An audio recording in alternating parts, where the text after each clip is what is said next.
Кыргызстанда 12 февралдан тарта коопсуз шаар долбоору ишке киргизилет.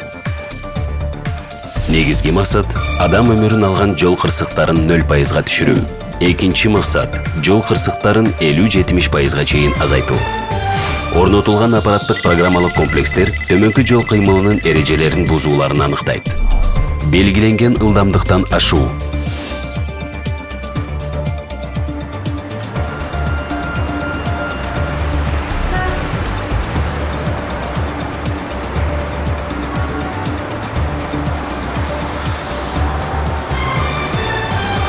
Кыргыз Республикасынын Бузуулар кодексине ылайык айып көрсөтүлөт.